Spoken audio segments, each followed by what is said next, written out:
Ikan asin yang rasanya, aromanya acap kali dianggap mungkin makanan kelas 2, sederhana, murah dan apa adanya.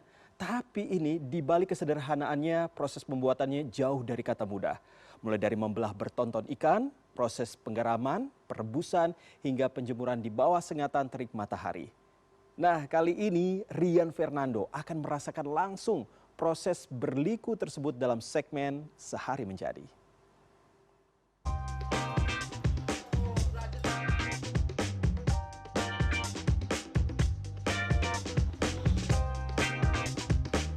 Lupa jadi bener.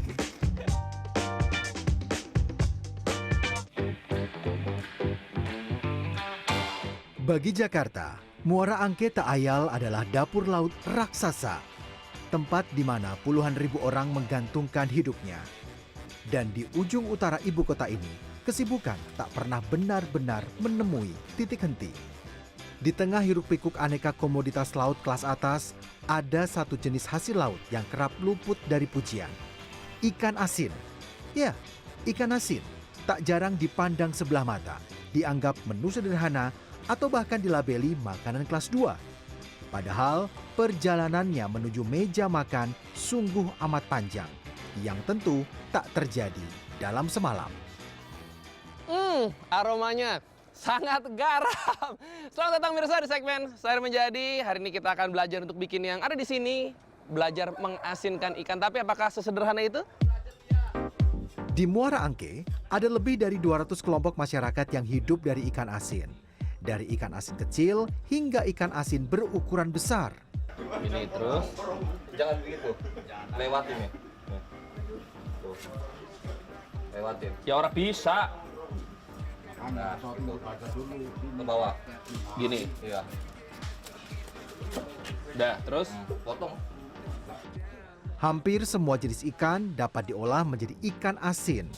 Dan ikan tongkol menjadi salah satu pilihan ikan besar yang banyak digunakan. Ya, ikan tongkol tidak bisa langsung digarami. Ikan harus dibelah menjadi 2 untuk memastikan garamnya meresap sempurna ke setiap sela dagingnya.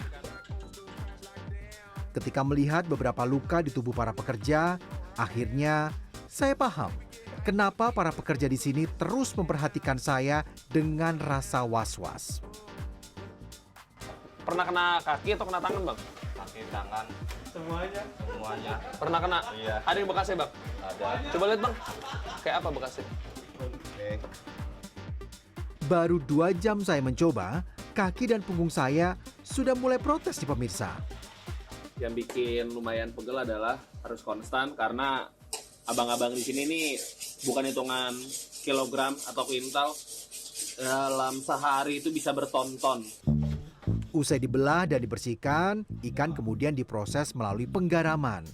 Inilah tahap utama yang membuat ikan mampu bertahan lebih lama dan siap dipasarkan. Ini setelah di black ini kan diapain, Bang Rio? Digaramin, terus digaramin, diinepin 1 malam. Nah, besoknya baru kita jemur. Oh, biar asinnya ngeresep sampai ke dalam. Iya. Garam yang digunakan di sini berbeda dari garam dapur rumahan. Produsen ikan asin di Muara Angke menggunakan garam krosok atau garam kasar yang berbutir lebih besar. Tapi kenapa pakai garam krosok, Bang Rio? Kalau garam halus, nanti yang ada nggak ada mutu. Berarti ini lebih murah? Atau Lebih murah. Penggaraman terlihat tidak berbahaya bukan? Tapi ini dia kenyataannya. Pitch, nih duri tajam ini. Nggak Nih. tajam lagi. Kalau kena, mayan ini. Wah, bisa demam. Emang pernah kena, Bang Rio? Sering. Tapi yang kemarin tuh 2 bulan yang lalu masuk di sini nih, di kuku. Panjang. Nah, segini ada nih. Di Muara Angke, proses pembuatan ikan asin tidak hanya satu macam. Secara umum, ada 3 jenis pengolahan. Ada ikan asin yang setelah diasinkan cukup diangin-anginkan, ada pula yang direbus atau dimatangkan lebih dulu sebelum dijemur. Sementara jenis lainnya langsung dijemur tanpa perlu direbus. Dan ikan-ikan besar biasanya tidak melalui proses penjemuran. Tapi kalau dijemur kenapa, Bang Rio?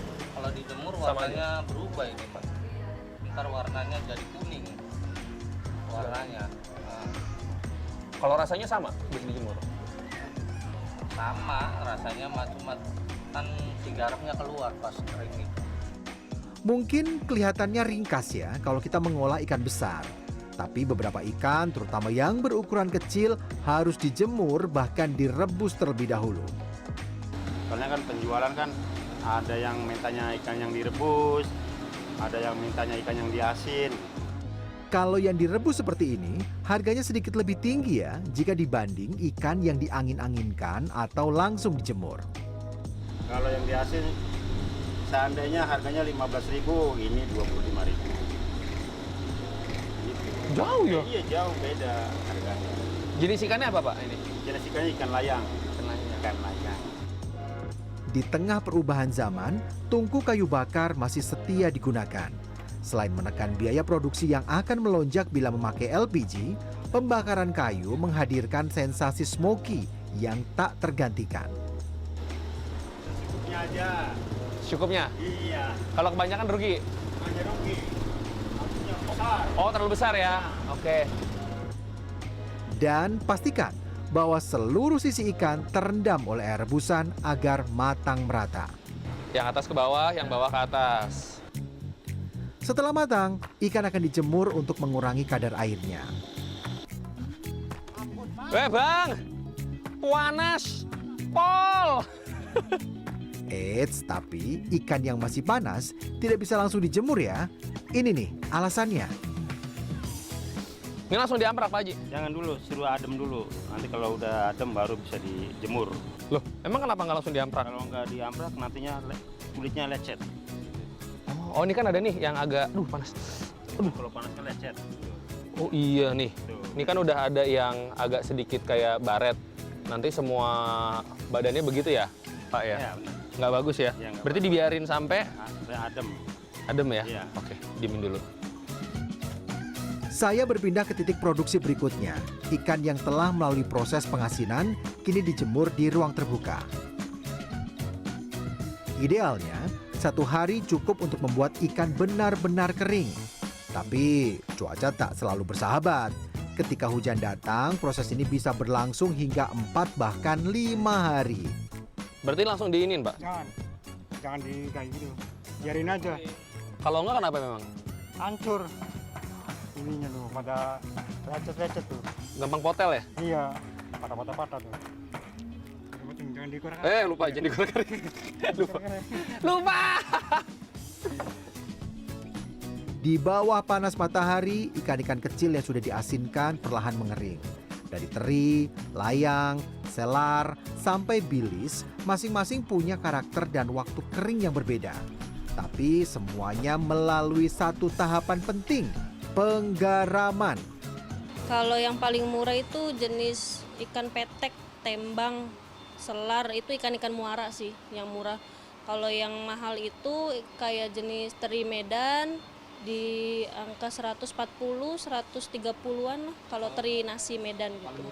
Oh, yang lain itu yang petek itu. Ikan petek itu paling murah 15.000 ada, 20.000 ada.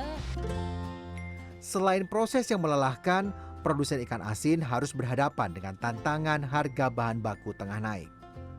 Ya, bisa sampai 50% bisa.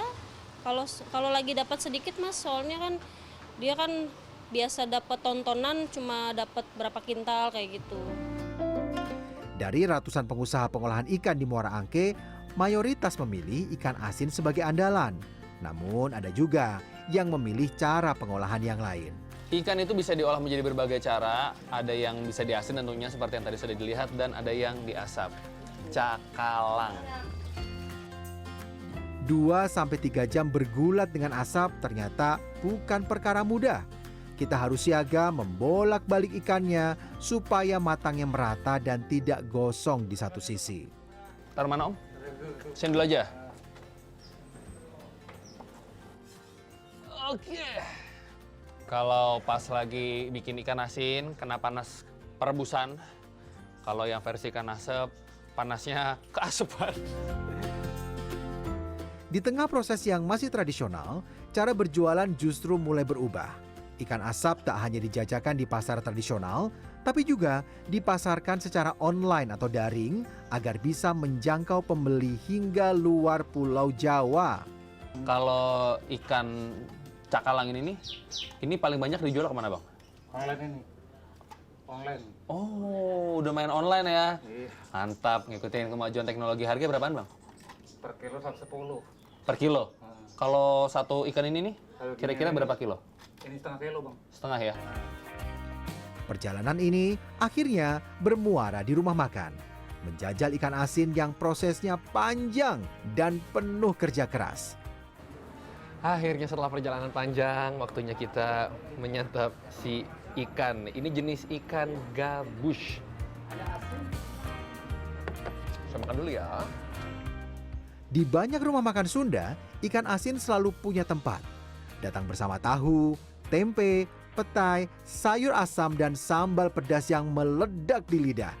Sederhana, tapi rasanya justru bikin ingin nambah. Ikan asin, sambal, sayur asem, sama pete. Kombinasi duet naut. Dan bayangin ya semua ini, kalau ikan asinnya nggak ada, tetap enak, tapi rasanya jadi kurang lengkap. Dan kalau ikan asin doang, asinan, jadi harus pakai nasi dan kondimen lainnya. Jadi bagaimana? Mau diolah jadi apa ikan asin Anda hari ini di rumah? Dengan Fernando, Andre Masapurta, Jakarta.